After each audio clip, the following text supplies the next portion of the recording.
আমি ডিমটা আগে ফ্রাই করে নিচ্ছি। ডিমটা আলু ডিম সব আগে সিদ্ধ করে নিয়েছি। এরপর ডিমটা ভেজে নিচ্ছি। এই যে আলু সিদ্ধ করে পরিষ্কার করে নিয়েছি।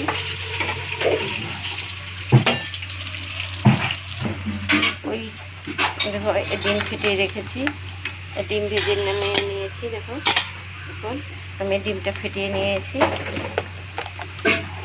ডিম ভাজা করার মধ্যেই আমি ডিমটা ছেড়ে দিব এখন পুরোটা।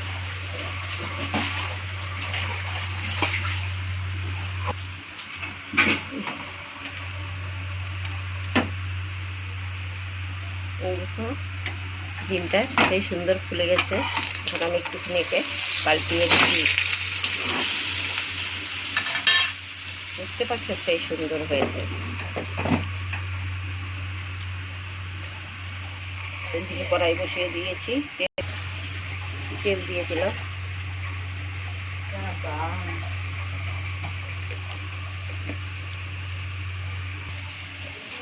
একটা কাঁচা লঙ্কা, একটা শুকনো লঙ্কা, একটা তেজপাতা ছেড়ে দিচ্ছি। আজকে আমি আমার মা যেভাবে রান্না করতো সেভাবে ডিমের ঝোল রান্না করছি, তাই তোমাদের কাছে শেয়ার করছি। একটু কেমন লাগছে তোমাদের একটু বলে দিও। আমার মা এইভাবে রান্না করছে। আমি পেঁয়াজ ছেড়ে দিলাম। পেঁয়াজটা ভাজা ভাজা হয়ে গেল। এখন এর মধ্যে আমি জিরা দিয়ে দিব।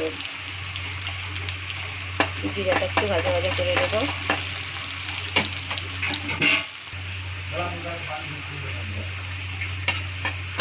হয়ে গেছে। একটু রসুন কুচিয়ে রেখেছি, দিয়ে দিলাম। একটু আদা কুচানো দিয়ে দিলাম। সুন্দর ভাজা ভাজা করবো। কয়েক টুকরো কাঁচা লঙ্কা দিয়ে দিলাম। ভাজা ভাজা হয়ে গেছে। সুন্দর ভাজা ভাজা করবো।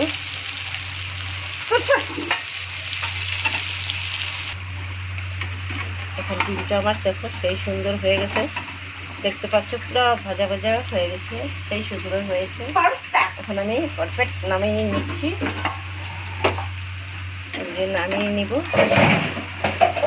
দেখো থালার মধ্যে নামিয়ে নিয়েছি। একটু ঠান্ডা হবে তখন আমি পিস পিস করে এটাকে কেটে নেব। বুঝতে পারেন?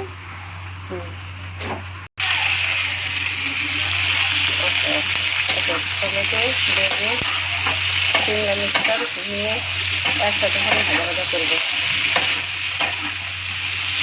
সুন্দর করে ভাজা ভাজা করে দেবো। এখন এর মধ্যে হলুদ দিয়ে দেবো হাফ চা চামচ, লবণ দিয়ে দিব স্বাদের অনুসারে। ভালো করে মিক্স করবো।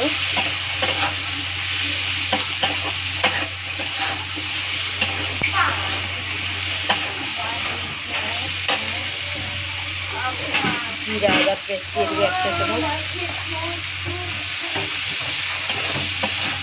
সুন্দর করে মিক্স করে একসাথে ভাজা ভাজা করবো।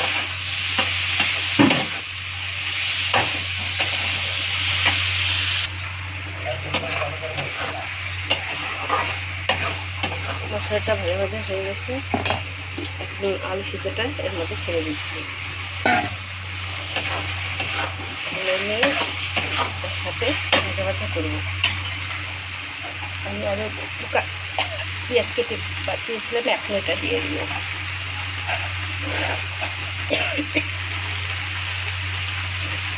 তো ভাজা করি আপনারা ভাজা করবো।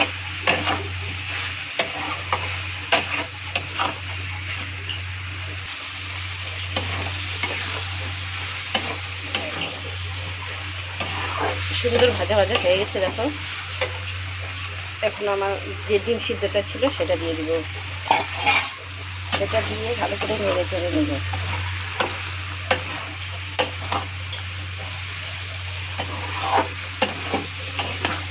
বেছে নিয়ে এখন আমি ওখানে জল ঢেলে দেবো। আজকে আমার মা রান্না করতো সেভাবে আমি রান্না করলাম। আমার মা তো বুড়ি তো রান্না করতো, তো আমিও চেষ্টা করছি মার মতোই রান্না করার জন্য। আজকে তো আমার মা আমার সাথে নেই, তো মনে হলো আজকে আমি ডিমের ঝোলটা আমার মার মতো রান্না করবো। তাই তোমাদের কাছে শেয়ার করলাম। এখন এই জলটা 10 মিনিট ফুটবে।